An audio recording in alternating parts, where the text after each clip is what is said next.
Political parties की history बहुत दिख रही है। पाकिस्तान में कभी तो जमहूरी हुकूमत रही है तो कभी तो मार्शल लॉ लगा है। वज़ीर-ए-आज़म पाकिस्तान नवाज शरीफ का फातिहाना खिताब, कहते हैं बेसाखियों के बगैर हुकूमत बनाना चाहते हैं, सियासी मुखालिफिन को माफ करता हूँ। भुट्टो की हुकूमत खत्म हो चुकी है। सारे मुल्क में मार्शल लॉ नाफिज कर दिया गया है। कौमी और सूबाई असेंबलियां तोड़ दी गई हैं। सूबाई गवर्नर और वजीर हटा दिए गए। अस्सलामुअलैकुम। पाकिस्तान में पॉलिटिकल पार्टीज की हिस्ट्री बहुत रिच रही है। पाकिस्तान में कभी तो जमहूरी हुकूमत रही है तो कभी तो मार्शल लॉ लगा रहा है। लेकिन खुशकिस्मती से पाकिस्तान में पिछले 15 साल से जमहूरी हुकूमतों का ही राज रहा है। साथ ही 2024 के जनरल इलेक्शन भी सर पर आन पहुंचे हैं। 8 फरवरी को पाकिस्तानी लोग अपने मुकद्दर का फैसला करेंगे और चुनेंगे कि उनको कौन सी सियासी जमात एक हुकूमत की हैसियत से पसंद है।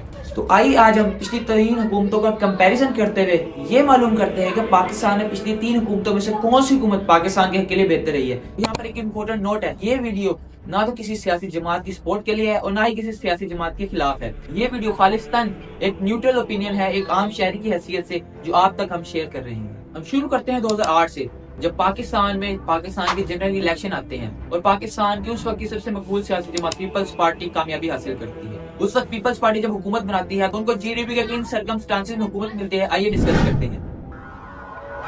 2008 के मुताबिक पाकिस्तान का जीडीपी $170 बिलियन होता है और पाकिस्तान का जीडीपी पर कैपिटा $915। पाकिस्तान की जीडीपी को 1.75% की ग्रोथ रेट के साथ एनुअली इंक्रीज करता है। लेकिन जब 2013 में यही पीपल्स पार्टी हुकूमत छोड़ती है, उस वक्त पाकिस्तान का जीडीपी $231 बिलियन होता है। पाकिस्तान का ग्रोथ रेट 4.44% के साथ पाकिस्तान के पर कैपिटा जीडीपी को $1128 तक पहुंचा देता है। और ये दादाशुमार मामूली के लिए इस्तेमाल करेंगे कि जब हुकूमत में है तो उनको पीपल्स पार्टी के दिए हुए सर्कमस्टांसेस में हुकूमत बनानी पड़ी। लेकिन जब 2018 के अंदर उन्होंने हुकूमत छोड़ी तो उस वक्त पाकिस्तान का जीडीपी $356 बिलियन था। पाकिस्तान का पर कैपिटा जीडीपी $1621 था और पाकिस्तान का एनुअली जीडीपी ग्रोथ रेट 6.15% था। इन सर्कमस्टांसेस के अंदर पाकिस्तान तहरीक इंसाफ ने 2018 के अंदर अपनी हुकूमत बनाई। जब उनकी हुकूमत खत्म हुई तो पाकिस्तान का जीडीपी $376 बिलियन था, जो जीडीपी का ग्रोथ रेट 6.19% बनाता है। उसी के साथ पाकिस्तान का पर कैपिटल जीडीपी $1597 था।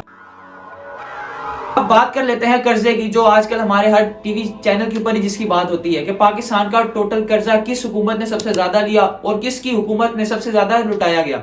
सबसे पहले बात करते हैं पाकिस्तान तहरीक इंसाफ की, जिन्होंने पाकिस्तान की हिस्ट्री में अपने 4 साल टेन्योर के अंदर सबसे ज्यादा कर्जा लिया, जिसकी तादाद थी $52 बिलियन। लेकिन अल्टीमेटली उन्होंने $37 बिलियन को रिटर्न भी किया था। और उसी के मुकाबले में पाकिस्तान में दूसरे नंबर पे सबसे ज्यादा कर्जा लिया था जिस सियासी जमात ने, वो थी पाकिस्तान मुस्लिम लीग नून। $49.076 बिलियन का कर्जा लिया था अपने 5 साल टेन्योर के अंदर, जिसमें से $27.7 बिलियन उन्होंने वापस भी कर दिया था। सबसे आखिर में पाकिस्तान पीपल्स पार्टी, जिन्होंने सिर्फ $25 बिलियन का कर्जा लिया था और $14 बिलियन का कर्जा वापस रिटर्न भी कर दिया था।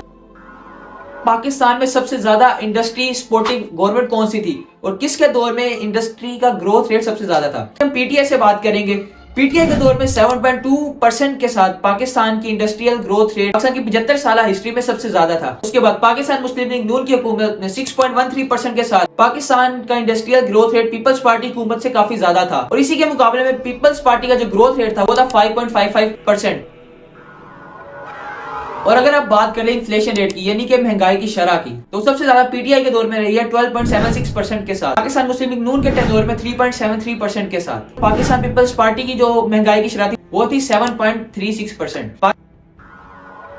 पाकिस्तान मुस्लिम लीग नून के दौर में डॉलर का जो एवरेज रेट था वो था 110 पाकिस्तानी रुपए, जबकि पीटीआई के दौर में यही था 174 पाकिस्तानी रुपए। और पाकिस्तान पीपल्स पार्टी के दौर में वो था 98.22 पाकिस्तानी रुपए। जॉब्स देने में सबसे आगे रही थी पाकिस्तान पीपल्स पार्टी। उन्होंने 69 लाख जॉब्स के साथ पाकिस्तान की हिस्ट्री में सबसे ज्यादा जॉब्स क्रिएट की थी अपने 5 साल टेन्योर के अंदर। पाकिस्तान मुस्लिम लीग नून की 57 लाख की जॉब्स थी जो उनके 5 साल टेन्योर में थी, जबकि पाकिस्तान तहरीक इंसाफ ने अपने सिर्फ 3 साल के टेन्योर में 55 लाख जॉब्स दी थी। और उनके चौथे साल का डाटा अभी इतना क्लियर नहीं है, जिसकी वजह से हम उनके पहले 3 साल के डाटा को बाकी के 5 साल के डाटा के साथ कंपेयर करेंगे। By the end of December Pakistan में सबसे ज्यादा famous political party Pakistan Tehreek Insaf, जो 55% पॉपुलैरिटी के साथ। उसके बाद पाकिस्तान मुस्लिम लीग नून 21% पॉपुलैरिटी के साथ पाकिस्तान की दूसरी सबसे मकबूल सियासी जमात थी।